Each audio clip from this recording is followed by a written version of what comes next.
Welcome to Dr. Bunmi Abel TV, where we inspire and inform you endlessly, with knowledge to guide, uplift, and grow. Thank you for joining, it's a journey, let's go. To all the new subscribers, welcome aboard. We're so glad you're here, there's so much in store. Returning friends, thank you once again. Together we'll learn and share the game. From wisdom to insight, each video's a gift, helping you rise, giving your spirit a lift. So hit that subscribe, stay tuned to see all the great things on Dr. Bunmi Abel TV. To all the new subscribers, welcome aboard. We're so glad you're here, there's so much in store. Returning friends, thank you once again. Together we'll learn and share the game. To all the new subscribers, welcome aboard. We're so glad you're here, there's so much in store. Returning friends, thank you once again. Together we'll learn and share the game. Dr.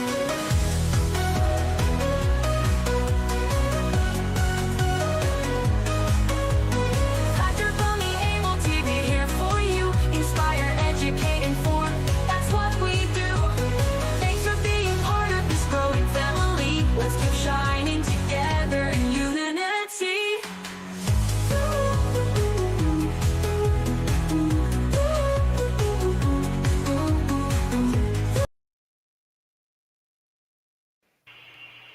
Hello, and hello again. Nice to see you. Thank you very much for joining us today, talking about raising financially literate kids for 4. Thank you, Mrs. Watsonday.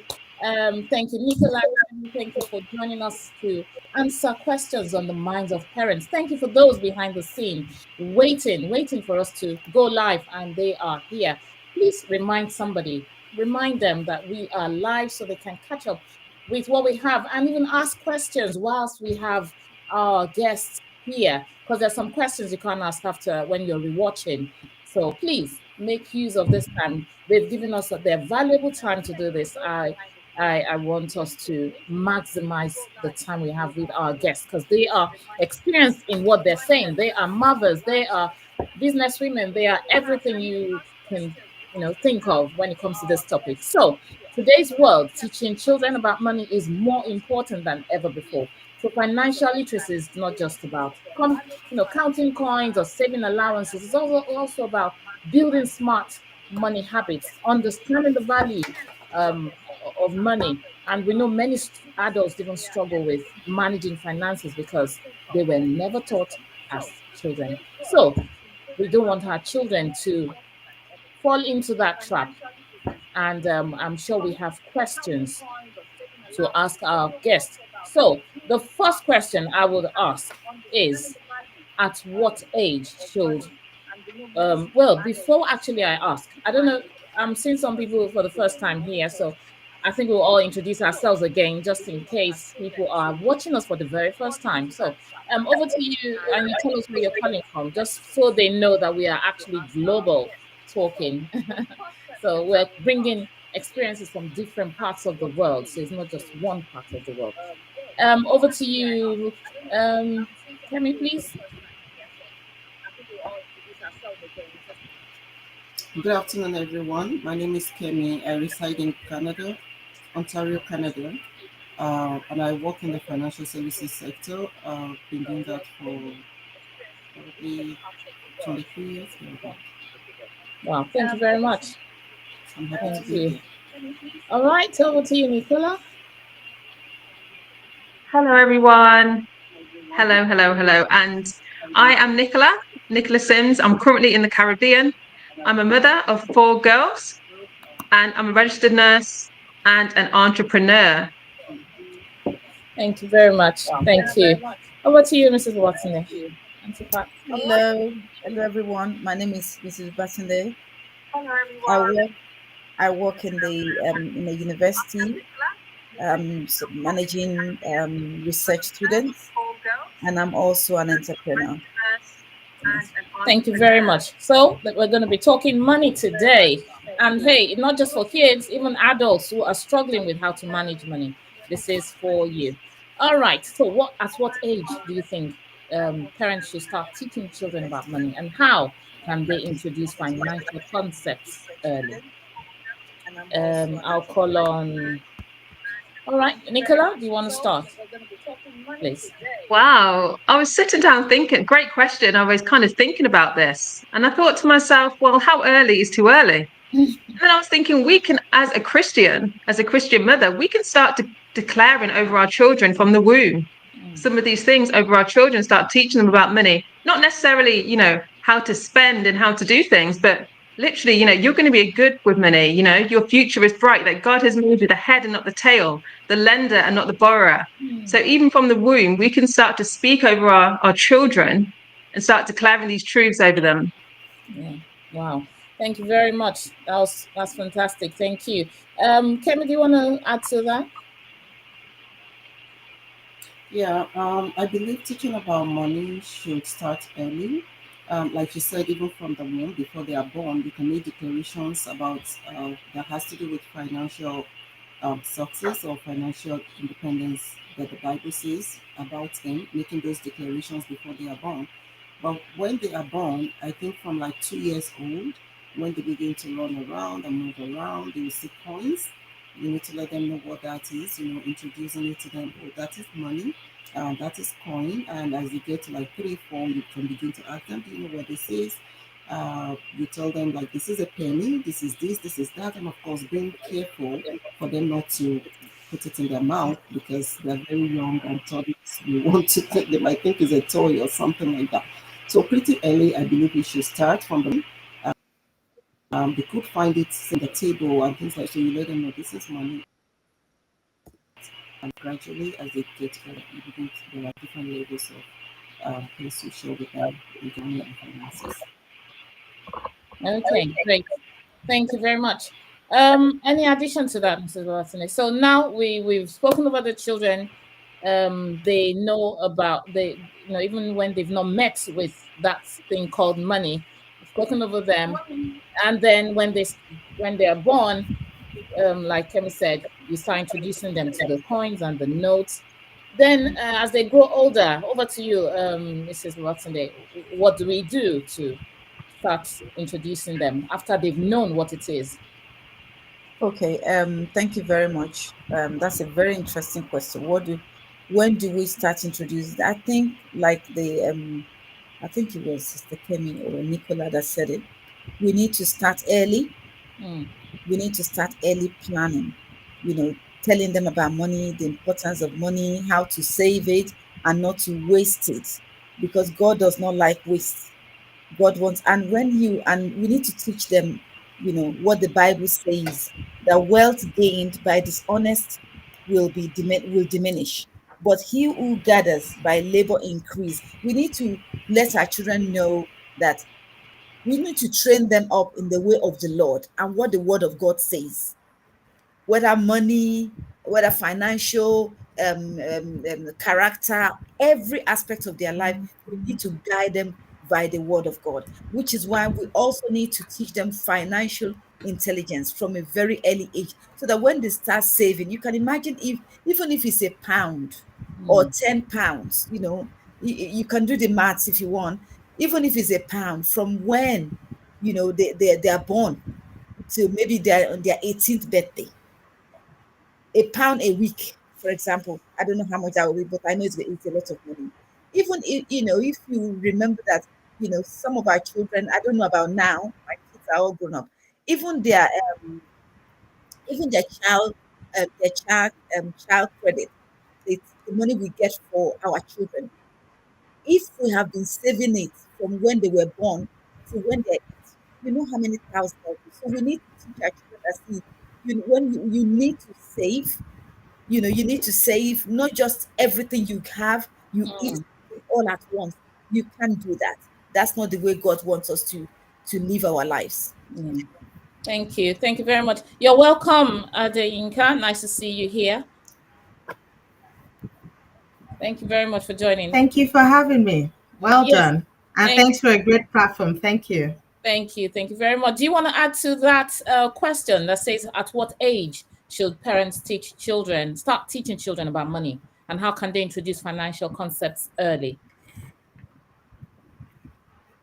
Okay, so I'd like to add or say that everything that's been said before me is valid, but let me add by saying that as soon as your children are born, you are unconsciously teaching them about how to about financial concepts, about saving, or about financial intelligence. First, let me say that everything about parenting, first of all, is learning by observation. You want to teach your children about money, but you waste food at home. How do you manage, or how do you put this? Someone just sat down, quoted the Bible, and said that God does not like waste. If he did, he punished the children of Israel for wasting food that he gave to them. So, first, you are teaching consciously or unconsciously. So, from the moment when they put their feet on the ground or they can see you, even when they cannot speak, they're observing. They can see what's happening around them. So, one first important thing is that as early as that, so that's the unconscious part. And then as early as they can hear your word, sometimes, so let's take it to parenting now or motherhood, because hey, they can hear you from as early as they are in that womb and they get to that point. But when they come out, let's pick it from when they come out, they can see the things that you are not saying, but you're acting. You're not, parenting is not do as I say, it's do as I do, right? And interestingly, this conversation just happened in my house like some days back, and someone's taking a snack and he's taking an extra. And I'm like, guys, this is what we have spoken about. What do you do when you have a surplus of things, right?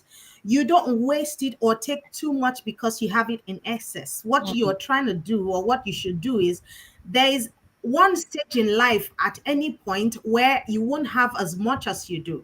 So in those years when you have the surplus, what are you doing? Are you wasting them, or you're trying to conserve them for the days when there would be a need for that? So they are watching. You say, oh, God does not like waste. Or you say, these are the things we need to learn how to do, one or two of these things, but you're wasting food, right? And then you are one other important way to teach them, say, for example, about financial concept is about budgeting. When we're open about as parents to be able to teach lessons about these things. So, for example, one sure way is, oh, we want to budget. So you're not buying things because they're asking you, and you have the resources, financial resources, to be able to attend to that. What it simply means is, oh, you can splurge as you want. So even when you have those resources, learn to ask them to be able to prioritize the things that they need. Like you mentioned, I think one of the topics or the questions is going to take us to needs and wants. So, for example, another habit to be able to do is draw up a shopping list and say, okay, so this month we have X amount of money that we use to buy X or supplies or groceries in the house.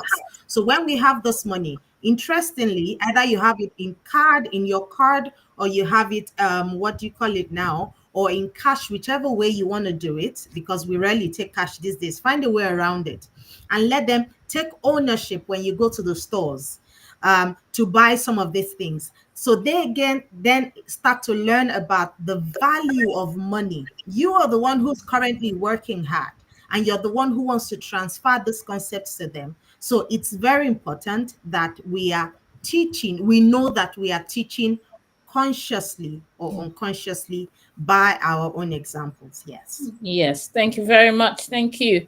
There's still so much to talk about. Thank you to those who are online. Thank you to those who are physical here, answering the questions. So it's your time to ask those questions in the chat. Just type in the chat and we'll bring it up if you've got a question. And that takes me to our next one. I know you can see some things on the screen, which have been mentioned. It says, what are some fun and practical ways to teach kids about saving and budgeting? Anybody wants to answer that? Please feel free to jump in. Okay, I would like to address that. So there are so many fun ways to introduce financial ethics to children. Right from when they are young, you can introduce it to them as games. There's so many games now that teach about money, spending, saving, and all of that, and even investing. And In today's world, I believe our children are so enlightened. Unlike when I was younger, I think the only um, I had fewer options of learning. I knew about piggy banks. I know that by the time I was in high school, my dad opened account. No, we followed from elementary school. I followed my dad to the bank, and there would be a very long line. They give us a token to hold until they call your number, and it used to be endless lines that time. It was kind of boring. And then later on, I'm not really sure if they opened account for us that part, but I know I used to follow him to the bank. But now our kids have access to podcasts, so much so as teenagers, they even teach us some of these investing methods. But when they are pretty young, as games, we can introduce it to the card games in the family that you can play. Even for young children, you could tell them, move these coins or these paper bills. Okay, how much does it come to add it together?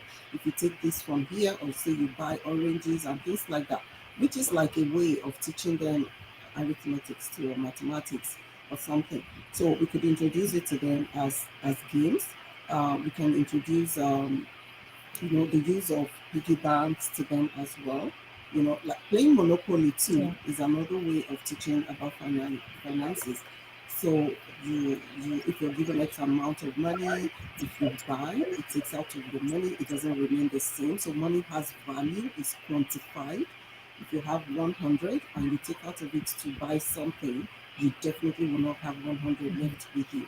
So, and that I believe is like the basis of teaching children, knowing that in economics there's a particular term about not the time value of money, I think opportunity cost or something like that. If you use this money, these resources that you have for this is no longer available for alternative, something like that. Is no longer available for this other option. You can only use that either for this or for that, Yeah. depending on the value. And that is very important for kids. They may want so many things at the same time, but teaching them from early age to know that the moment you utilize this amount or this value or these resources towards this particular thing, it's no longer available. So being able to prioritize and make such decisions becomes early, and they're very smart, as young as they are, they can tell. Do you want to buy a banana or an orange? You cannot have the two. And that's how money is. You need to make decisions about how you're going to Yeah. utilize it, because sometimes you don't have enough to do everything. But then being able to say, okay, this one is more important. If I take this, is more filling. This one could make me more hungry or something like that. So I believe in a fun way, games and all of that, and even apps. There are other apps too that while using the app, either which I believe there are questions that would address it later. They get to maybe they could study or get to read about finances, and as such, they earn points or they earn value for that. So putting in some work earns you money. And it's a fun way, it's an app, it's a game. So they want to do how much coins or how much tokens or how much points can I earn from doing this thing? And it could be answering questions. When you answer, the more you answer, it takes you to another level and things like that. So there are so many fun ways and different apps Thank you. that support Thank it. you. I remember growing up that we used to have colo. I say colo. The colo meant piggy banks, piggy bags. Is it piggy bank or piggy bag? No, piggy Piggy bank. bank. Bank, yeah, piggy bank. Bang, It's just making sense that bang, no, it's actually not a bang. bank, it's a bank. Okay.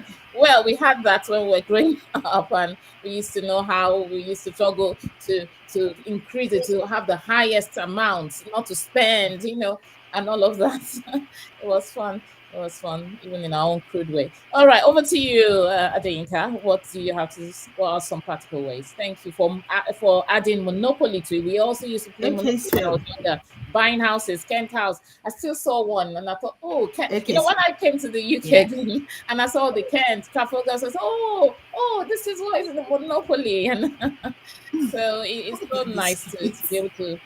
Yeah. So please tell us more fun games that we can use to encourage Okay, our so children. I was going to talk about the Monopoly board game actually. Please, over to So mentioning it was actually or is spot on. you. Okay. So And I think this, I have seen this in practical terms by deploying some projects, financial literacy projects in some schools. Hmm. So, one beautiful thing is whatever tool is used to make learning about anything, especially about money, fun, Yeah. will definitely drive home the lessons. So I mentioned Monopoly board game, and the funny thing is in the UK, in the US, in Nigeria, in quite a number of countries, this board game has been customized in various ways so that children can identify with it. Either you call it the City of Lagos, or you call it the London edition, or you call it the cash flow quadrant US, or whatever way you call it. It's a fun way to be able to. And we have quite some fun initiatives also that are using what do you call it, money cards, money games in form of cards. Like we used to have our shuffle games, the what do you call it now, this the ladder, the spade, and all the queen and the kings and all the rest of them. We Hmm. have some of those right now. And another fun way to be able to teach about money is to actually give the money. Hmm. Okay, so let me call it is the transparency way of doing things. I'll give an example. I have my children who look forward to, again, it's not everybody's child who can read, who is at a stage where they can read. You understand what I mean? But if you have some or you can tell about, I'll give an example about how this started in my home. I think 2 years ago, we used to have one of my children was sick, and we had a supplement, nice sweet supplement that was recommended. And I just discovered that out of health insurance, I had to spend extra in one quarter to buy. And I'm like, what's the meaning of this? Why would I be spending this? Okay, so long story short, I went to do a short research about the company that manufactures that supplement. And in my financial whatever way. So I was like, everything I try to, if I expend on something, I try to find a way to make money. So I looked at it and I was like, okay, management good, everything good. Okay, checks a bit. The slop side, I can deal with it. And so I invested in shares for the child. And I'm like, so if I'm going to be buying these supplements, then I should be earning dividends from this. And so this was how it started. So I, for example, have what do you call it? Email addresses. So everybody's shares or investments goes to you. And as they started to read, I remember then my last wasn't so good at reading, but she found it interesting to always see when I call the other people and they gather around to come and see what's happening, what you just earned. And it's another fun way when you carry your children along. When you're trying to put that system in place, it might be a bit tedious, but as they learn to see, it's not only adults who like the sound or the notice of a credit alert. Children actually do as well. So when you hear that this money is earning some extras for you, you're not going to teach them to convert when you're asking them, oh, when you have a bit in your colo or in your piggy bank, let's buy some shares with it. They are the most excited, or they're the ones looking out for you. You understand, especially to say, oh, so what's next? How on? So I discovered that elicited some questions in my home about, okay, so what is this about? Then we sat down, then we spoke about it. But perfect. We're just learning along the way on the best way or best approach to do it. So when they find money, and that's something that all I say, it doesn't go out of fashion. I'm saying once the money in your piggy bank goes beyond 5,000, depending on what currency your children are, you look at it, once it goes beyond £20, once it goes beyond $20, then you have too much in that piggy bank. And it is that a piggy bank is just like it's just a means to an end. It doesn't end or sit in your piggy bank because it's not giving you value, it's probably losing value. These short conversations, the Hmm. children then begin to tie the loose ends as they grow. You are sowing seeds. Sometimes you don't even see how much that is looking, but it's an interesting, fun way to say that, okay, so we're going to earn. And then the beautiful thing about it is because after that we've added more shares, not in that same in that same company, but the Hmm. fact that that organization used to return dividends every quarter made it even interesting. So I'll call you, hey guys, come and see what happened today. So every single time they get cash or they get something on, and I'm saying we want to buy shares. Oh, mommy, you took my money the other day. And I'm like, but I bought you shares. So what happened to the money? I'm like, okay, so let's see what happens to the money. Because, hey, children don't forget. So games, and then we can also read books. How can we make reading finance books fun? Let everybody read one particular book. Then we'll find a Saturday evening or a Sunday evening or afternoon or any time that is convenient that you know that your family gathers together. Then we look at it in a fun way. And then we'll be able to see, oh, this person does this, oh, this person does that. What are the lessons that we're picking? So, as much as is possible, as we become more conscious about teaching or interested in teaching them, when we look around us, we would find fun ways in how best to be able to look around. Because, hey, even in Snakes and Ladder, you would find that there will be something once you want to pick out the lessons by yourself and you're conscious about it, you would be able to find ways to make it fun. Yes. Yes, thank you very much. Yeah, so there are fun ways of dealing with this. I'm sure there are children version of books or stories, whatever any child, because some are kinesthetic learners, some are visual learners, some are different. Whatever way they learn, we can always introduce money to them in that way. Is there any? Does anyone want to add anything to you before I move to the next question? I was just going to say that what the last speaker just mentioned is really very, very important. And that is something which I adopted with my children when they were young. And the government was giving some kind of money to every child born then. And and and we're transparent with our children, letting them know that saving, that is why all the speakers here agree that we need to Hmm. start early with them and be transparent that you're doing this for them. So one other apart from the fact that we were doing it, we're also saving. So if the government was giving about £60, we're also putting about £25, and the child knows that we're doing it and we're not touching it. We Hmm. want them to use it to do something for themselves. So I just noticed that when my kids have grown up now, honestly, yeah, I'm not the one telling them to save. They are just crazily saving. I wasn't the one telling them. They know from when they were young that they need to do it, and that it's beneficial for them. And the fact that mommy and daddy put some extra, I would, it's a fact that when my daughter was going to buy her car, it was from that money. It was what she saved and what we also added. So it's really important that you let them know, be transparent with them how you do it. Money doesn't fall on trees. We work hard, and you need to teach them, financial intelligence, making them understand that, building up finances makes it, like the Bible says, it grows little by little. You see what I mean? It grows little, even if you're a millionaire, if you don't teach your children to manage that wealth you've got, honestly, they will squander that wealth in one day.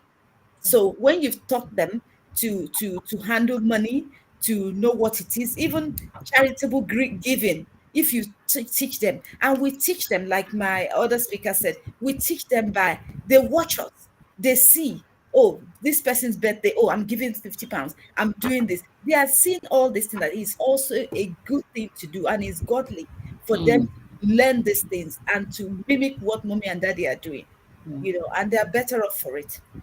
Thank you. Thank you very much. Thank you. We go on to the next question, which says, how can parents help children develop a healthy relationship with money and avoid financial entitlement? We all know that when we talk of entitlement, so we all know that. So, how can we start teaching our children from now? Who's to answer I that? would like to say, Yes. Yes, both of you are for that question. Nicola and Kemi, over to you. okay, I don't actually think I'm supposed to take that, but it's okay. Oh, Right But I would now. like to say, um, parents can help children to develop healthy relationship with money, okay. like it's been emphasized even before this time, by doing it themselves, and then the children can watch them and learn. Okay.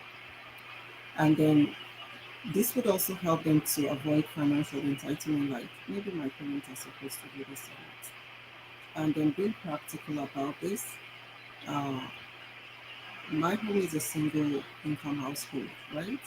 And I had to step up when it comes to financial management. When that became the situation, my kids had to get involved, not to pressure them or anything like that, but it was quite important for them uh, to understand these things better, in the sense that um, if you want something, you work for it. You know, you may need to put in or or work, either put in the time or the power or whatever it is in order for you to get something, because it was just quite essential for us to manage in that way. You cannot just sit and expect that things will fall on your lap like I'm drawing speaker. Money does not grow on trees and it doesn't fall from the sky. There are things that we need to do and put in place for you to either get money or to retain money or to grow the money, which comes to like working together, fund, saving, and saving, investing, and getting returns on it. So I believe a parent living it out and teaching the children along the way, that can help them.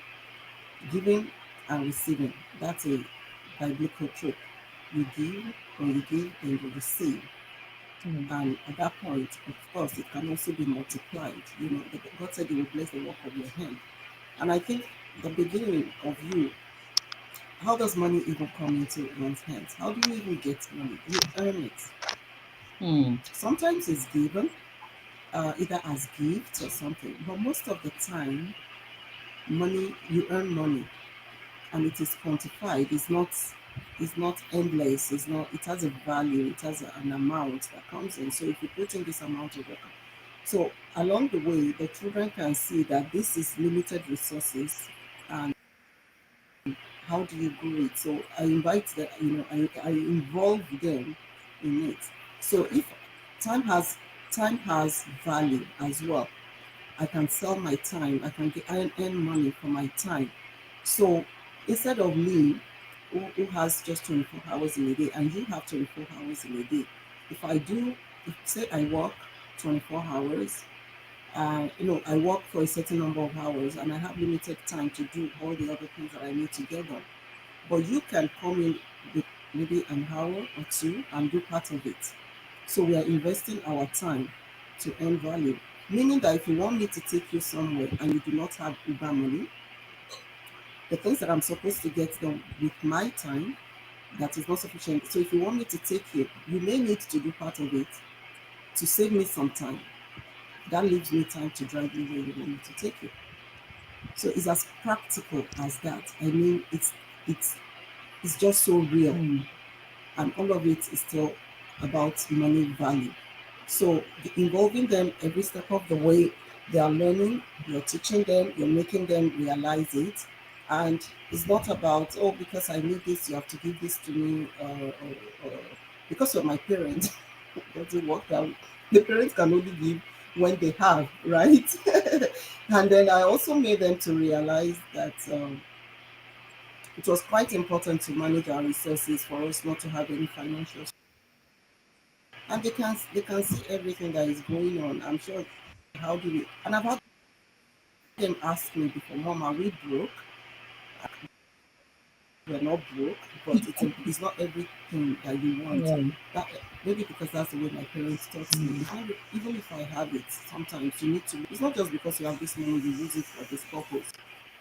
What do you need it for? Because there could be other things that will be as well important, and because you used the money earlier.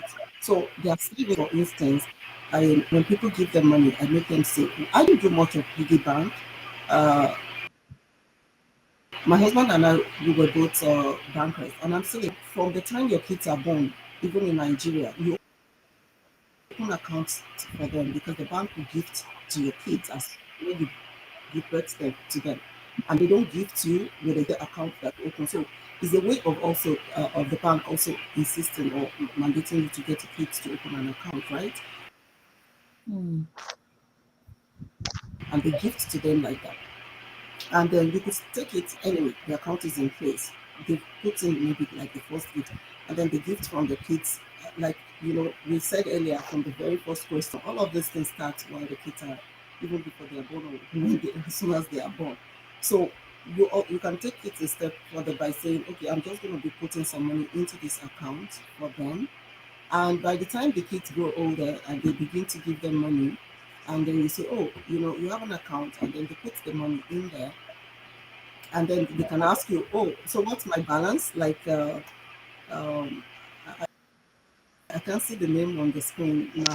Like she mentioned, involving them. So they could ask you, what's the balance in my account? Or mom, I want to buy this. I make sure they can only spend like 10 to 20% of the money in their account, or if somebody gifts them, that's how much you can spend, and the rest goes into your account. Because sometimes a time could come, you need something, and maybe I'm not going to buy it for you, and it's important, or maybe I'm even going to buy for you, but you're going to use part of your money as well. If you've used all your money, then there's nothing for you to fall back on. But you put in parts, I put in part, or you can actually even afford it fully, and that is important for you. So let's say I don't have the fund at that time to get it for you, but you also have your own account. You can, so it just makes things work smoother and well, as long as they understand the reason why you're doing all this for them, and you're being transparent, like you said, so they see it, they see everything themselves. Even if you borrow money from them, you have to return it. So they are also accountability. You're teaching them accountability, teaching them to save, and all of that. So Thank you.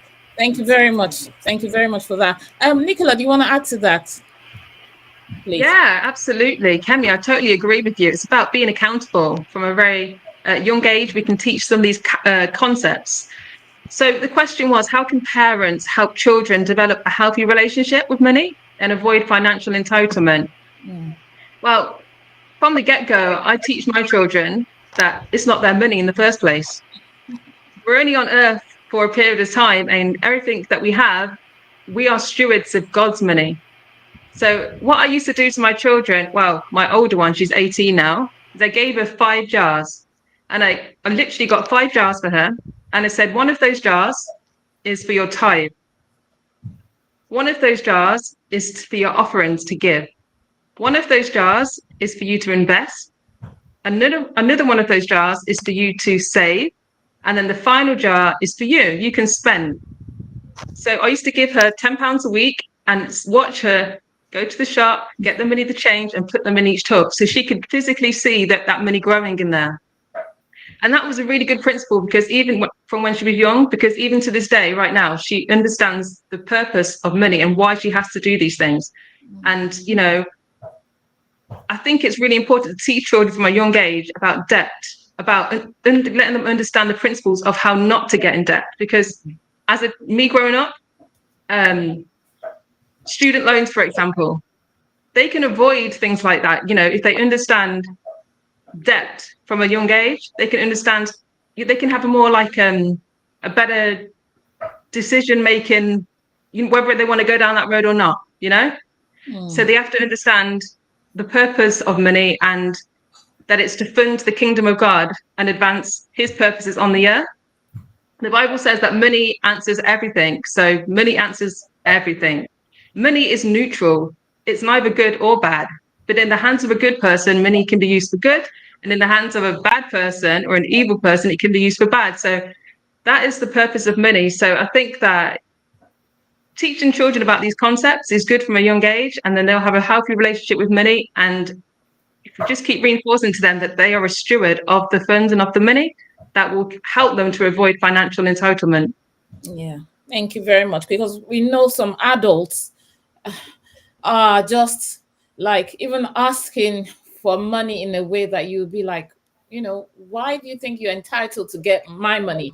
I know, yes, we want to give and all, but there's this entitlement mentality somewhere that, just have to give me because you're better.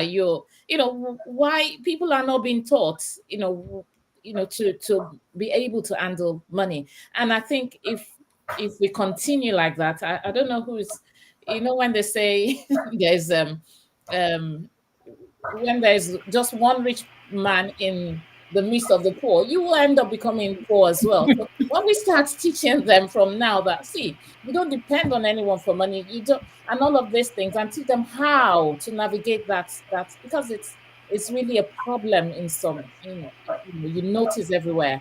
It's really a big problem. Nobody tells us about it. Just like the menopause thing. I would say nobody prepared us for menopause.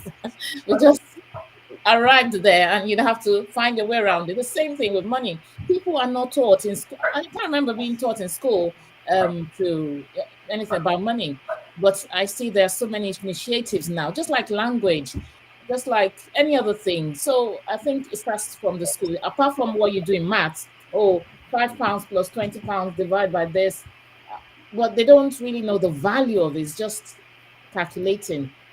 So I think we need to do more in our, I don't know, in our generation and the generation to come. I don't know. But I think Adinka, you're busting to say something before I go on to the next question. Okay, so I think, like, again, every point is so very valid and they're all linked up together, right? So if you want a child to develop a healthy relationship, model it simply.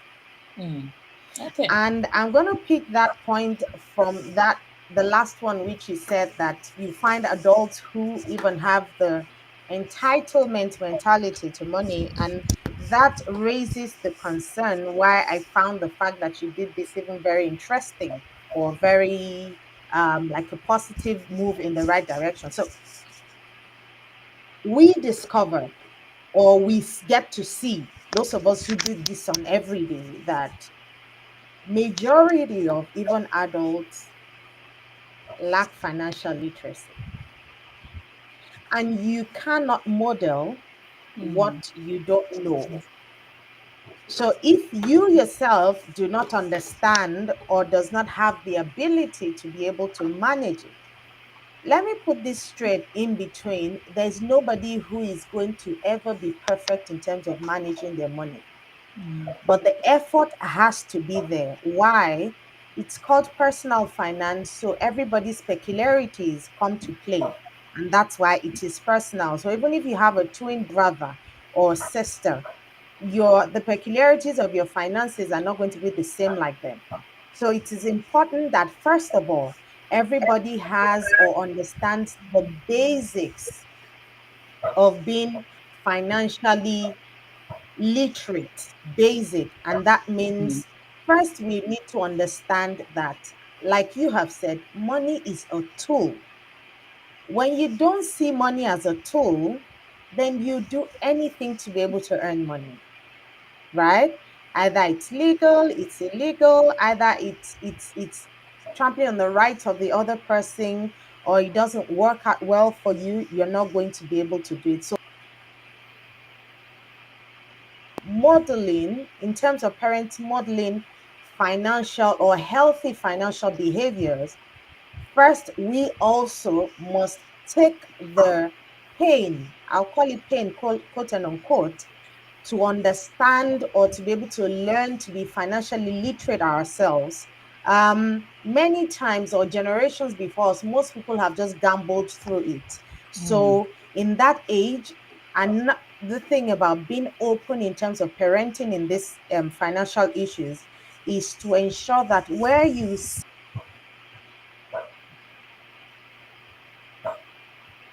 Okay, I can see the internet is playing up there. Mm. No worries. We will come back to. I'm sure she'll be able to say that in all the questions. I'll go on to the next question, which is, so thank you very much for all your contributions. Thank you to those behind the scene. Thank you to those typing. Mrs. Sorrow, thank you, Mrs. Esther Sorrow, for contributing. Thank you very much for your comments. The next question is, what role should allowances play in teaching money management, and how should parents structure them? I realized there was just today one of the children I work with said, "Oh, my mom just gave us our credit card." Actually, they were so proud. Both of them were so proud. We have our credit card now, and we get, when we do our chores, we get £5 per week, and so something like that, or £5 daily, or whatever it is. And so we're going to be saving our money. So they were so excited. It felt like fun to them. So for them to call it credit card, I was a Go Henry credit card. I was like, okay, that's good. Some parents are thinking ahead, so that's a good one. Now my question is, what role should allowances play in teaching money management, and how should parents structure them? Okay. Allowances has Yes. a long it has a long way to take to teach children about money management. Allowances is you could make it something they earn rather than just something you give. So one can integrate allowances with their chores, with goal setting, and thoughtful spending. And how do we go about this? Initially, I was thinking that normally kids should do chores in the house, right? In the house, they have their own chores, and um, why should they earn money for it? Why should I pay them for it? That's one way to look at it. But I later got to understand that I'm not paying them for it. The truth is, with or without the chores, I'm still going to give them money to spend for the week in school, either for their lunches or something. So why don't I integrate the two together, and they earn the benefit of this sense of achievement, and what the feeling of earning something rather than just getting it. So there are different apps. I use Mydo, MYDOH. That's the app that I use for my kids, and we've been using it probably like maybe 4 years or five. When the app was rolled out, this is integrated. My bank actually owns that product, and I believe there are other apps that are independent or some at different financial institutions. With this app, I can allocate chores for each of them, and at the end of the week, it can automatically pay out the allowance because I've already stated how much it is for those chores. It's done every week. It pays every week weekend, and when they do the chore, they can also mark that they've done the chore. They also have the app. They download the app. I download the app, and I have them underline. I can see their stuff. So this app also has some fun things they can read or learn about finances. And as they do that, it gives them like points, some kind of rewards, in order for them to want to continue to learn more. So this is how I started to make them want to do their chores in order for them to earn the allowance. But the truth is, up or not, I was still going to pay them. So I just thought it was a nice way to do that. So they get a sense of, okay, I worked for this, I earned this, and it was pretty it was a very good way. The app also has cards, physical cards that you can use to spend money. And this is not really like it's not a savings app, it's just an app to administer the allowances, manage their chores, and things like that. So with the card, which is physical, and they can also use the soft one of it on their phone. They can, without the physical card, they have through the app, they can tap their phone and spend the money. And as they spend for each of them, I can see what they spend, I can see which stores they visit, and I can also transfer money even without the one that was due to the allowance. So say there's something urgent and they require fund, I can use it to send money to them. So those are different ways that one can use to introduce um, some of those you know, earnings to them, either allowances for lunches or whatever it is. And of course, they know as they spend the money, it reduces and they know how to manage their own fund. Okay, thank you very much for that. Um, because you mentioned, through chores and earning money through chores, entrepreneurship, and part-time jobs, I just thought I'd bring that question on. Do you want to say something about it? I think. Sorry, your internet was playing up on you. I hope it will allow you. Give us all the juices before My you go. apologies, I noticed. So I've been shuffling between. Oh, Yeah, I hope so. networks. Yeah, thank you. What So over to question? you. There was a question before this one. Which one do you want me to? Yeah, this one, please, because I'm looking at our time and I'm thinking, okay, we need to run now. It's a very big topic, and we can't do justice to it in 1 hour, to be honest with you, because there's so many questions and people are asking questions as well. So let's just do as much as we can, and maybe we'll have a part two. I don't know, but let's carry on with this. So number 5 is, how can parents introduce the concept of earning money through chores, entrepreneurship, or part-time jobs? This is what I make mine do. They do jobs, jobs like babysitting. What other jobs? Let's brainstorm. What other jobs do can children be allowed to do? Babysitting, washing cars, Babysitting, barbing hair, lawn lawn mowing, mowing, snow Cooking. shoveling, cooking, car car washing. washing or What detailing. would you say? Car washing or detailing, like cleaning in the car and Yes, all yes, and dog walking. Do that one dog if walking. they can pack a dog wall and all that, And and they should be able to kids camp. They dog can walk walking. after school. You were saying something, Nicola. Yeah, I After used to school take mine to the camps. car boot sale. Let Wow. them get all the bits and bobs from the house that can be sold, and Ah, and let good. them go and sell it at the local car boot sale. Yeah, wonderful, wonderful. Oh, so what other things can earn them money? Because now we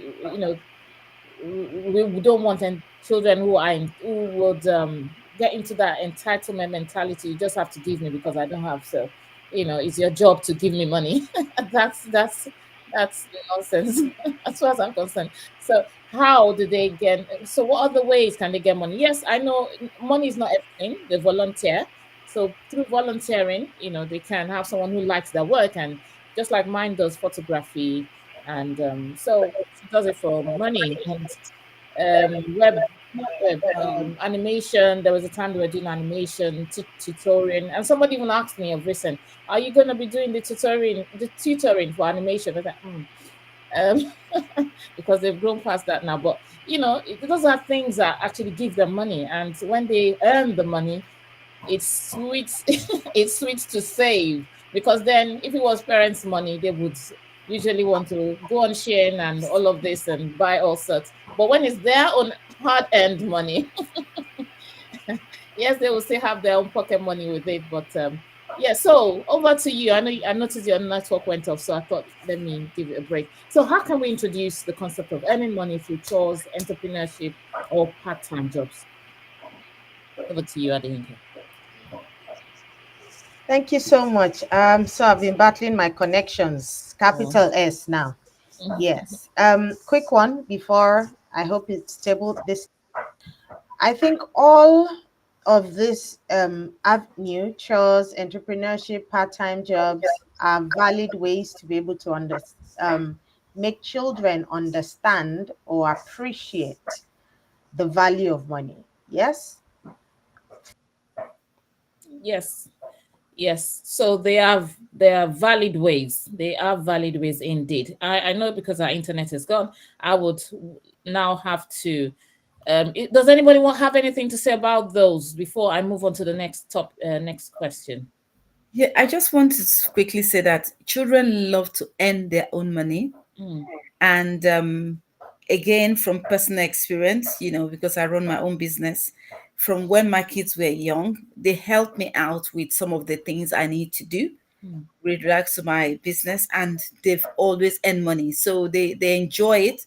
It's like there's no entitlement here. You you have to work, and then you earn some money and you enjoy your money. So they know that you need to work hard. And I think it helps us to teach our children from very young yeah, that, like my other speaker said, money doesn't grow on trees. It doesn't fall down from there. Hard work. Even the Bible says it.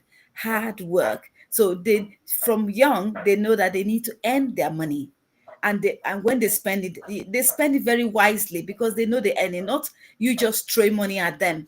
mm, They help you to do this. to do that or to do that, look after their siblings or whatever, wash their cars. They know they've earned that money. And honestly, I think they're better stewards of that money when they've earned it. True. They are better stewards of that money when they earn it. Thank you very much. If there's no addition to that, we'll go on to the next question, which is, what are the biggest mistakes parents make when teaching kids about money, and how can they avoid them? Who is to answer that? Okay, let's quickly let's catch her. Adeyinka, sorry, we've changed the question again. Whilst you okay, so you see, that's the thing with networks. So we have to catch you. As soon as we catch you, we will get you in. So let's squeeze out the juice now before. Let's squeeze I out the juice. apologize profusely. I'm not sure what's happening, but I've been battling with it. So quick one. Yeah. What are the biggest mistakes, friends? Between chores, entrepreneurship, volunteering, and the other one, all of them have their benefits. There's Yes. a thin line, however, over chores, right? Mhm. Because you live in this house, you are a member of this household. I should not pay you to contribute to the smooth Running of the house. Okay. So now I have to be, you must have done something that's extremely very proactive. You are a member of this household. You should contribute to the smooth running. Otherwise, if it was like that, everybody should pay me as the mother. I believe every mother everywhere does most of the job, if not all. So you should pay me on the go, right? I can feel entitled like that, but you can't. So because that's why I said there's a thin line. If we are not careful when we pay for chores and we make it a habit, then you find in those developmental years they'll think that you should be able to pay them to be able to do. Meanwhile, you're supposed to contribute your part to ensuring that the family runs well. So I'll jump to entrepreneurship, part-time jobs, and volunteering. Honestly, someone mentioned, and I think I caught it. Yes, and I think I caught it saying that the way people who work for their money, it's not everybody who does this, but majority of society spend their money more. I don't want to use more before wisely. Before they spend other people's money. It's not everybody who can attain that balance. Yes. So what it is that it teaches the value of money. One of guests mentioned and says, "Oh, that money doesn't grow on trees." I say that to them, and then I add another clause to it, and I say, even if money grows on trees, it takes me effort to climb or to take some. So the importance of these things is that it teaches the value of money. And then when next you are giving them money, because they now know that it's back bending labor to earn, they value your money as alongside as theirs as well. Then volunteering is very beautiful because it allows them to, even if it doesn't pay money, right? Sometimes when you have entrepreneurship, yes, part-time jobs would pay money, but also let's allow them to be able to volunteer. One, because you can learn skills that some jobs will pay you, but that skill may not be exactly in line with what you're interested in or in teaching you about that value of money. And then you can still learn that. So I'm just going to leave that there. If I've missed anything, please catch me now that you can. My apologies with my network. okay. We were running into the next one, which is the biggest mistakes parents make when teaching kids about money and how they can be avoided. Yes. I would say one of the biggest mistakes is not teaching them, full stop, or speaking negatively about money. Because sometimes when parents or adults are going through issues with money, they can speak negatively about money, and the children hear that and start repeating it, and that forms their idea about money. So in my home, in my household, I try to never, ever, ever speak negatively about money. In example, oh, I never have enough money, or oh, I need more money, just saying things like that. I always make sure that I speak positively about money. God supplies all our needs according to his riches and glory in Christ Jesus, or oh, it'll be okay, we can put more work in and get more money. There's always something we can do. There's always a solution. So I think using our language in terms of money is very important as well. Yeah, True. Thank you. Thank you very much. Yeah, any addition to I that? think another I think Okay, let me another quickly would add. be Okay, uh, please go on. okay, Yeah, let her go thank you. first. Thank you. So that, Please go Thank ahead. thank you. Okay, so I just wanted to add that to what Nicole said, it's so profound because what that simply does is that it shapes their mindset. The Bible says that as a man thinketh in his heart, so is he. you. Robert Kiyosaki says before you can change your pocket from being poor to prosperity, first you must change your mind. Mm, So if you cannot be prosperous if you first of all have not achieved it in your mind. You cannot be able to manage your money well if you have not even been that person first in your mind, first of all. So, talking positively about money, showing positive attitude about money or anything financial, and being able to speak that. If you find or spot attitudes that are not good, you can nip them in the bud. So, for example, I think there's one of the questions that spoke about how can, I can't remember now, the one before the entrepreneurship one. So the beautiful part about giving, yes, it was about giving allowances. Yes. So if you give allowances, it allows you to be able to spot good behaviors that you can encourage. Then you can spot bad money habits that you can correct at that point. And that's the beauty of that point. So when you speak good about money, and I also want to agree that that's the first mistake, because remember that we said that even parenting generally, not to talk of parenting about money, is about learning by observation. So mm, if you're already saying bad words about money or finances, they are thinking, well, that's what my model is saying. You are a model, whatever it is that you are, once you become a parent or an aunt. Some people are, or an uncle, depending on what the case may be. So when you model it right and you're speaking it, that mindset automatically translates to the kind of affirmations, the words that they speak about money and about becoming that person that they want to be. Yeah, I'll just drop that there. Thank you so much for yeah, giving me that flow. thank you. Anyone wants to add to it? I just saw this and I thought, oh, I'll share it. It says not talking about money openly. So thinking is a grown up topic. That's a very big mistake.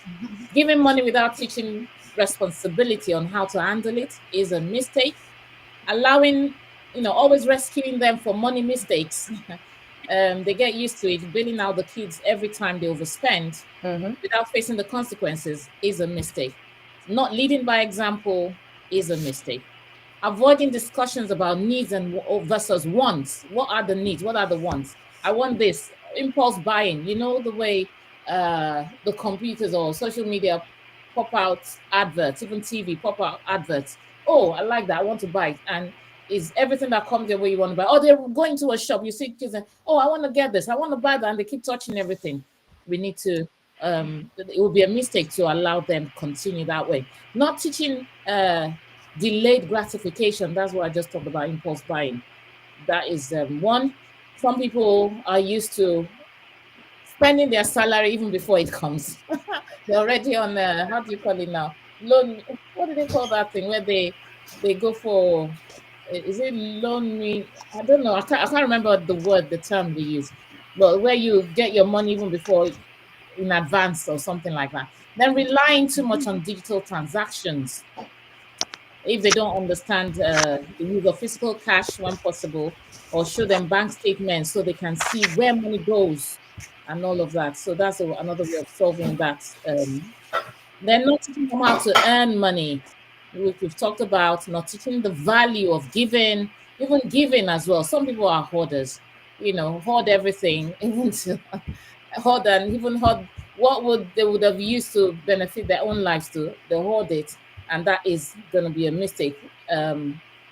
Waiting too late to teach financial skills, and that is why we're doing this today.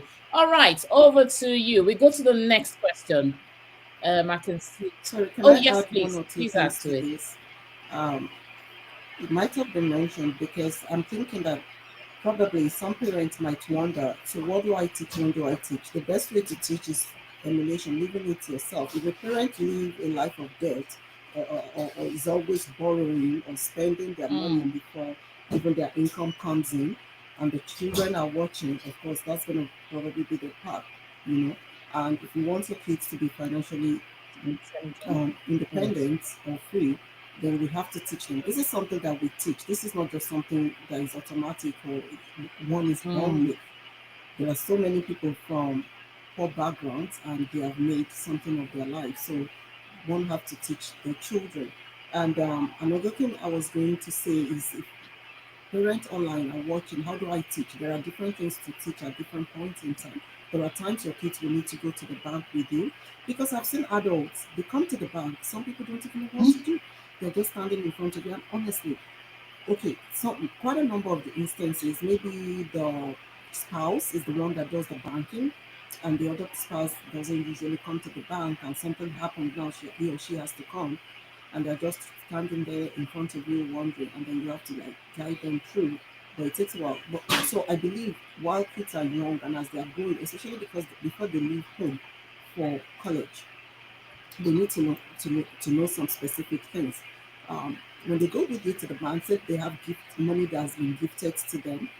When they go to the bank, though I work there, sometimes we will go on a Saturday so they can go with me. I wouldn't take their money with me on a work day, and I make them stand in front of the person. They do put their card, they give the money, they answer the questions. I don't answer for them. It's a way to let them know they can do these things themselves. Because sometimes they ask them questions, they look at you expecting you to be the one to provide the answer. The No, answer. it's easy. If you don't understand what that person is asking you, you can ask and say, I'm not sure I understand that, and they can guide you. And I also, even when I was at the branch working, when parents bring their kids, I always saw it as a way to teach them. I was always very excited, and I like the parent to just give me the chance with that child, and I guide them through things and talk to them, do you know this and things like that, so that by the time they're on their own, maybe when they go to school, they have this confidence to walk into the bank to do what they need to do, not delaying it because they're not used to it. There are times you need to take them to the ATM, teach them, okay, this is how what you do at the ATM. You can make deposit, you can withdraw, you can do. Before my eldest son, who is going to the university now, before he left, there were things I wrote down that we had to go through and learn specifically um, before he leaves on. Even though in this country they can take credit card at 18, none of them, like, they're not allowed to do that yet. They are introduced to it.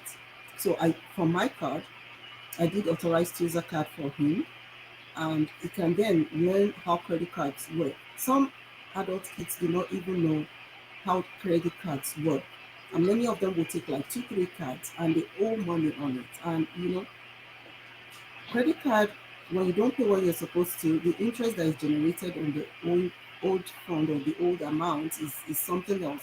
So it's important that we teach them some specific things about finances before they leave home, especially. Of course, things are done as per age, but much more important. He still called me last week with his roommate because uh, sometimes they go to make purchases. One person is paying, the other person will transfer the money, and he transferred the money to his roommate, but the roommate did not receive it.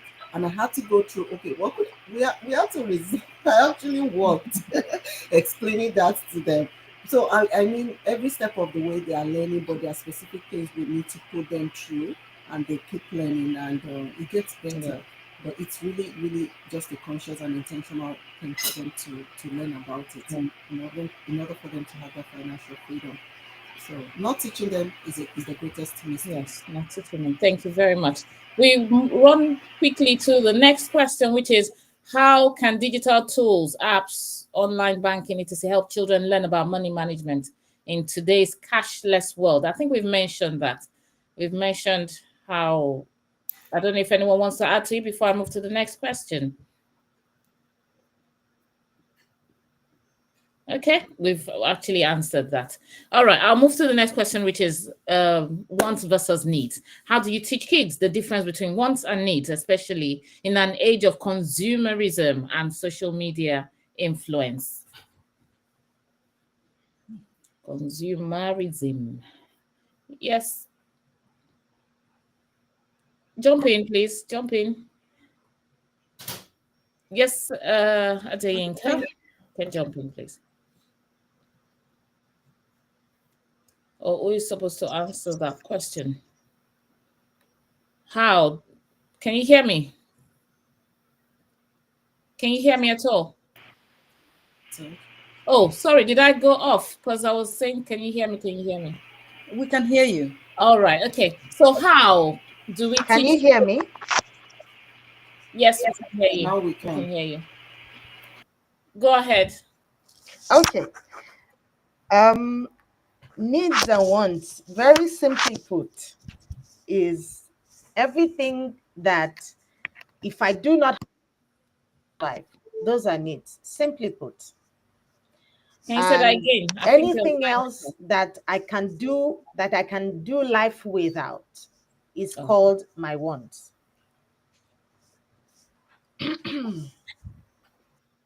yes. So can you say that again? It seems you went off at some point when you were talking about the needs. Can you repeat yourself, please? Okay. Myself, Adenka. Yes, please. Uh-uh.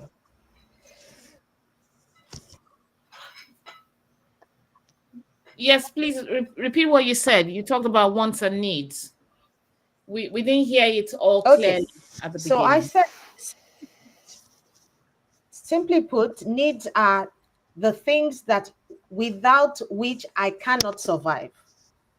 I cannot be alive. Needs, simply put, the things without which I would not be alive. Then wants are everything else that I can live my life without. So when we understand, or right from the onset, we are able to make a demarcation between the needs and the wants, then it makes it easier for us to be able to know what works or what doesn't work. And then needs and wants also cuts across age brackets and age groups. Needs and wants also cuts across age brackets and age groups as they move along. Yes? For example, for a child who's in college or who's maybe not as far as college, high school at some point, depending, they might need to have access to what do you call it? More internet service than the others. Let me just look, or exposure to the internet more hours than some other people who are younger. So you find, we've had this debate.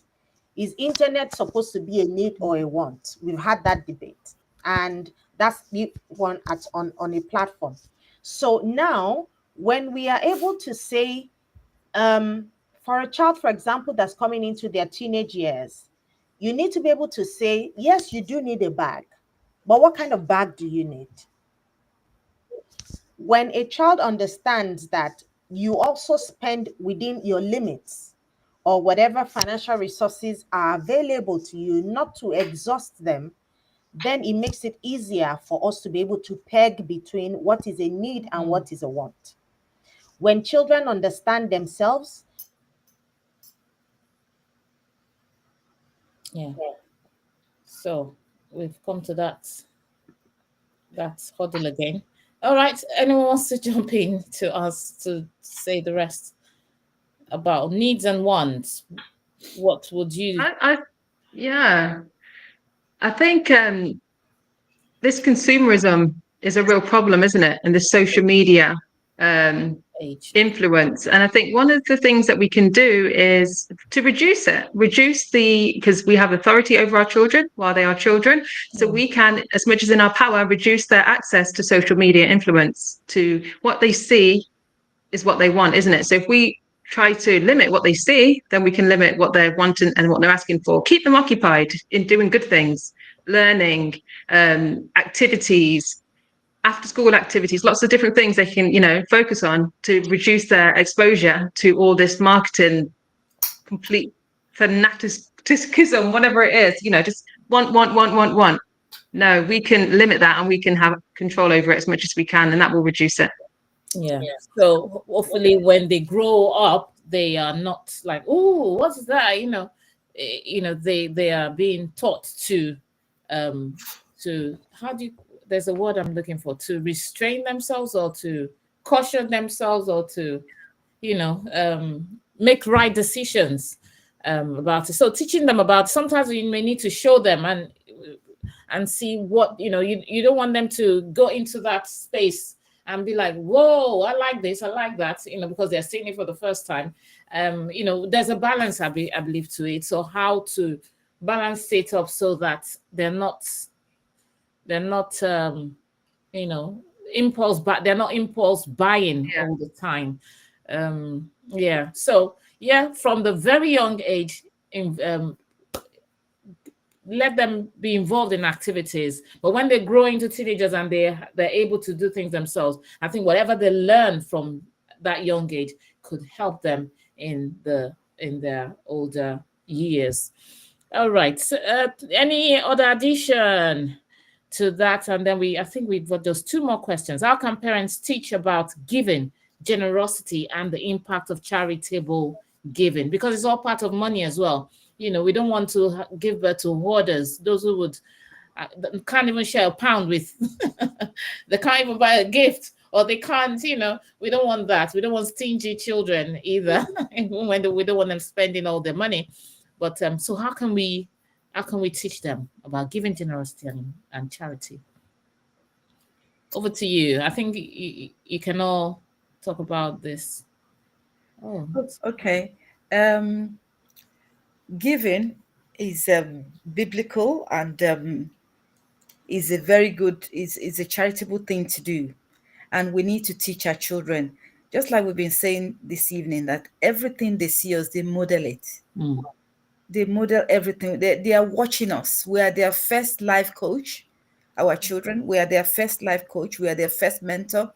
They see these things in the house, how you relate to your church, how you pay your tithe, how you give to people, how you give at weddings, different areas, and they model that. So if you show them, the Bible says we should teach them the way to go, and they will not depart from it. So I believe that as we teach them, they will become that. So it is very easy for them to give and to do. And you know what, you should also be transparent with your children. And this is from a practical point. There's a charity I've been supporting before I got married, so you're looking about over 30 years. And when I told my children, how much is it, I think it was £2 then. I think I've just introduced I think it's Christian Aid. This was many, many, many years ago, and I haven't stopped. I haven't stopped. So they say, oh, I said, it's not a lot, but they can budget on that. They can forecast on that. When they have 1 million people giving £5, that charity, maybe will do something with them because they know it's coming in. So I let my children know that, you know what, you need to do these charitable things. It's very, very good. And it's a blessing as well. The Bible says we should give, and it shall be given to us. Good measure, pressed down, shaken, and running over. So I teach them, in this context as well, that giving is very good. When you give, when you have an open hand, of course, God can bless it. But we don't want stingy children. You see what I mean? If you are stingy as well, who is going to give to you? But when you're generous, people give to you. So I tell them all of that, transparent with them, and they are learning it, and they will become it, and they will do it eventually as you teach them. Yeah. Thank you very much. Somebody is asking a question. Thank you, Gemma Dami Omiyale. Thank you, Firmwith Mayo. Thank you, Esther Sorrow. Thank you, Wellness. Thank you, Ade. What was that name again? Adeyoju Egbeyemi. Thank you, all the mamas and papas out there, adding their voices to the interaction we have about raising children with who are financially intelligent or literate. So there's a question says, what about the things that without which I can lose my basic human dignity, self-identity, and then the survival? I think she's talking about the wants and the needs there. Yeah, and it says to prioritize kids need to learn to prioritize, work towards a saving goal for their wants. Then another person says interactions with children helps also build relationship and good communication skills. Lastly, Mrs. Esther Soros says teaching children about needs and wants is essential for helping them understand the difference between basic survival essentials and things they desire that they can live without. So yeah, thank you very much. We go on to the last and final question. Thank you to those who have stayed with us till this very moment. Is she back? Let me see. Are you back? Okay, it seems you're back. All right. Okay, gone again. So finally, yes. Oh, we've spent 1 hour, 20 minutes. Wow, how time flies. Finally, what are some essential financial habits kids should develop before they become teenagers and young adults? And I know, Nicola, you'll be able to talk about this because you've got both of them. So, what did you do to your um, adults while she was young? What did you do to make her have financial habits? Well, I think you mentioned, about the jars. Are there any other tips you want to speak to us about?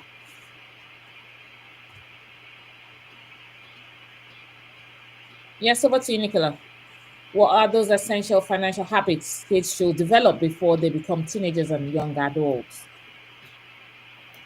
So we spoke about the 5 core concepts. So the giving, the saving, the investing, the spending, the saving, the giving. And I think that investing was, a really key one as well. So she understands entrepreneurship, because if she wants more money, then there's something that she can do about it. She can share value. So she has to understand that she has to have something to offer to the world. And through that offering, she's able to multiply her funds by exchanging value that she has. So I think that just getting her to understand the concept of value, and that she has something, a gift inside her that she needs to work out what that is to share to the world.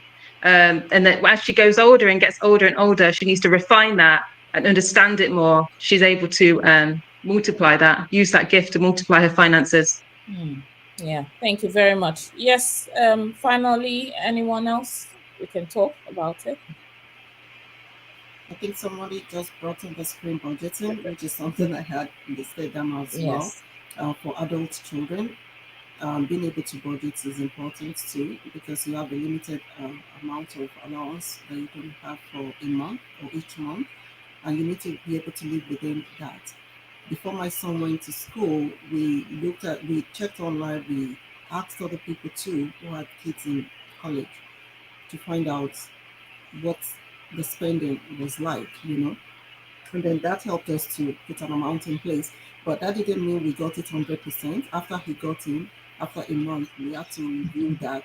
And then after the first term that he completed in school. So budgeting is a habit they should imbibe and live within, because then it helps you to live within your means and not overspending. And then savings, of course, is something they should continue, which they've been learning from while they're younger, and then they can, because then they have something to lean back on, and then also help them not to go into borrowing. Um, yeah, and then continuous earning or putting added with the value that they have, they can exchange it for money in order for them to be able to um, have some financial freedom. Yeah.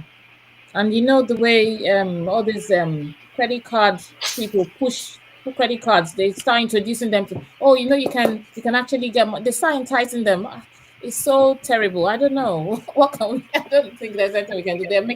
They're in business anyway, so there's nothing we can do than to teach our own children that, hey, don't go for the dangly carrots, don't go for the baits. It's packaged poison and all of that. Because you see Yeah, I them, think oh, that means I can, especially if they've not been taught, they'll be like, oh, so I can actually spend money I don't have and then pay it later. Before you know, they're going down in debt. And we start talking of this charity that talks about something poverty. They started running it and I reject that for any of our children. Something poverty, eradicating poverty and all of that. And they have so many people on their list because it's people are financially down. So anyway, thank you very much for this. Somebody is asking, what is the name of the app again? What I don't know what app. Did we talk about? I think we talked about some apps that can help children. I don't know. Did we say? Probably, I'm not sure if it's the one I Okay. mentioned. I live in Canada. I'm not sure if it's available elsewhere. It's Mido.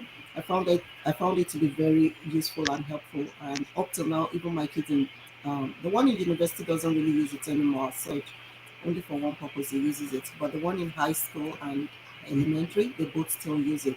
And I tell my friends and people about it. But there are some other ones. There's Green Lighter, there's Current, there's Copper App. So there are Okay. Let different me ones, green lighter. and Let I'm me. not sure if they're available everywhere. Mido. What's the spelling of Mido? Mydoh. DOH. And then you talked about green lighter, and then which other one?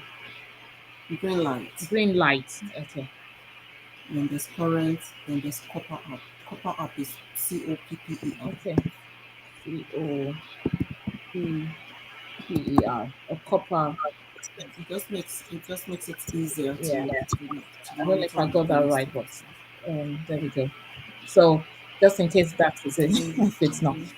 No, Copper Thank you. App. COPPER. Then Oh, App. APP. okay, app. Okay, so thanks. All right. So those are the apps for those asking. For apps you can use to teach your children financial intelligence. So there are apps. Oops. All right. Okay, somebody says, how do you make a child there's a question for us. How do you make a child understand that gambling ends up in poverty? Yeah, because all those gambling things too are real, where they will be like, oh, um, let me not go there. Let me not start mentioning it before they sue me. But you know what I mean? Like, some people do it religiously, put in all this. I don't want to mention the name. I know the name, but I don't want you start signing things on paper, and every week they go there to play. When they give them £1, they take £500 away from them. Give them £1, take away £500. I don't know how that is beneficial, but that's the question. How do you make a child understand that gambling ends up in poverty, and gambling has different faces? We need to also let them know. So yes, over to you. I think that's the last question for today, and we call it a day. Over to you, ladies. I think showing them case studies would be a good idea. Case studies, videos about it. I'm sure there's lots of stuff on social media showing videos, yeah, about that. And maybe you could sit down with them and discuss it with them as you watch it.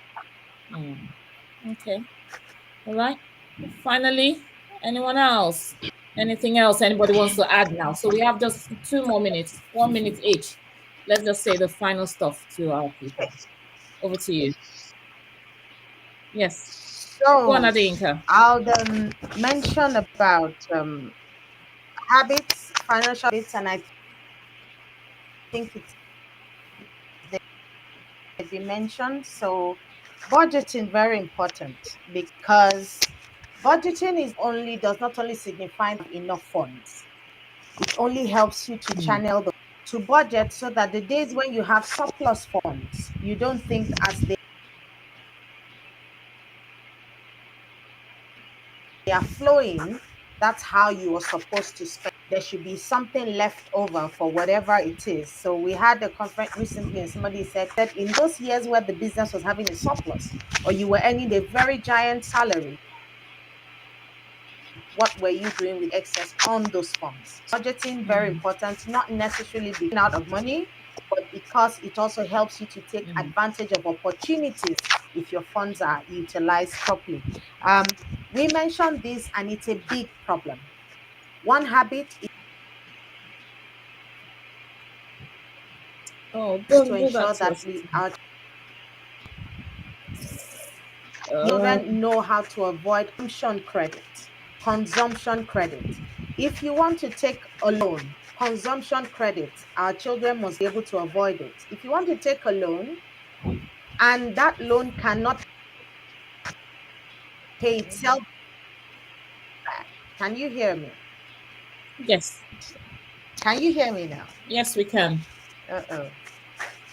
Oh. We can hear you. We can hear you. I think Okay. is laggy. You can So hear me. yeah, we can hear you.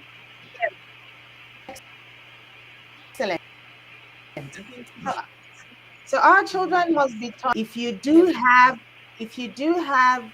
or you need or want to take credit and that credit cannot pay itself back, including the interest on it, it's not put to productive use, then it is bad already even before you take it.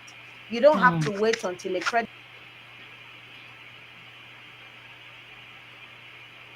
And again, it takes us Talking about back to value. Nicole spoke about Yeah. know the value, or they're bringing value to the table. One habit that we must know is understanding your family values. These habits would be linked to the values that we are propagating as a family or what we stand for. Yeah. Thank you. Yeah. So So you mentioned something gambling, that just. Oops. I'll Okay. just Nice. like to So you round up mentioned with something. She gambling. mentioned something Gambling about is sure. credibility. That reminded me of credit check. We should start teaching children about credit check, especially in the Western world. Every little thing you do is in your credit check. The ones you did not pay and all of those things. We want to start letting them know so that Productive they don't speculation. just find themselves in It's that, oh, holding what its is credit check and all intangible. that, and they've already gone haywire with money. So we want to let them know when you buy something you don't pay on time, you do this, let them know what credit check is. I think it will really help them. Ed, does anyone else have anything else to say finally before we call it a day or a night? I was just going to quote Timothy 6, verse 10. First Timothy Your 6, verse locality, 10, which states, then in Oh, sorry. Okay. should I carry on? Okay. Yes. Thank you. please go on. Yes, go. Okay. So I was just going to close up with First Timothy 6:10 that says, this is relating to the question on the screen. How do you make a child understand that gambling ends up in poverty? It says, for the love of money is the root of all evil. If you notice that people who buy all these tickets every weekend, they want to make more money. But at the end of the day, you know, 90% or 99% of them end up in poverty. They will always end in poverty. It's only the money that you build up slowly, like the Bible said, that grows, not the money that you take to somebody who is deceiving you that, oh, bring your money, because they are then they become addicted and they keep doing it, and then they are losing money. And then you and I have seen some of the end results of all this thing. They then take their worldly possession, they sell them to be able to fund this addiction. So the love of money is and gambling will end up in poverty. Thank Yeah. you.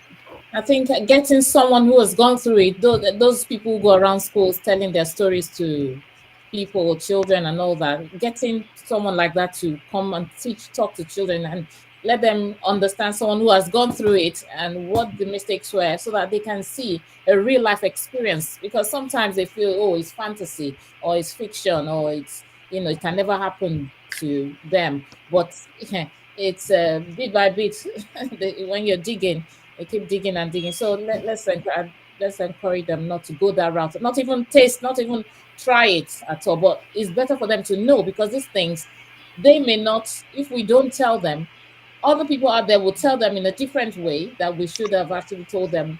And they will tell them, oh, this person won a house, this person won this, without telling them the consequences, not knowing that it's poison wrapped up in a Christmas Christmas package. So is there anything else anyone wants to say finally? Thank you very much for joining us. Yeah, anything else? Thank you. I would just say that I think it's what we gathered from today Let is how important it is to me be just intentional add. about oh yeah. Go No, go on, Nicola. Finish. Yeah, how important it is about being intentional about teaching the children from a very young age the concepts of money, Okay. stewardship, accountability, so they can become responsible citizens and be prosperous in life. Because essentially, they will carry on to teach these to their own children, and it will be perpetual. Yeah. So I think as well, it's good to have for us to model it with husband and wife together, having these discussions as well. So we can get dad and mum, everyone involved in these conversations, and that reinforces it for them. Yes. Thank you. Thank you very much. Thank you. Yes, over to you, Adeinka. And then I go to Kemi and then we end it for tonight. Okay. The internet has played us while tonight from her end. Okay, over to you, Kemi. Anything you want to say briefly? Thank you very much. Yeah, I'm just going to wrap up by saying we cannot overemphasize the importance of teaching our children financial literacy or financial intelligence. It's important, and for parents who do not know, we already do not know, or maybe what do not know. So it's important for parents to also seek knowledge, try to know, like try to learn. How can I become financially independent? How can I manage my money better? How can I live within my means? There are podcasts and books and programs like this, on social media that help people to learn how to live financially free and independent lives. Which we need to Thank you. also Thank teach you. children. Yeah, thank you very much. Let's be proactive. Let's be intentional with teaching them, even if it takes you sitting down in family meeting, doing a family meeting for that purpose. Over to you, Adinka, whilst you're here. Or are you not here? Are you here with us? Yes, finally from you. I am partially here. Thank you for trying and for all the efforts. Thank you. Thank you very much. So yeah, do you want to give us around last minute, last words on this topic, please? Okay. We have wrapped it all well. Absolutely. I heard some bits and pieces of the roundup by other speakers, and I think it's been absolutely good about. So, when we're intentional about building values in children, general value, then it dovetails or cascades into the financial part of our parenting, and it's a lot of work. So when you say intentionality, that's a very catchy word, but that means it just simply translates to a lot of work. So I do agree on intentionality. And I know that once we are committed, we would be able to achieve as much as we can. Yes.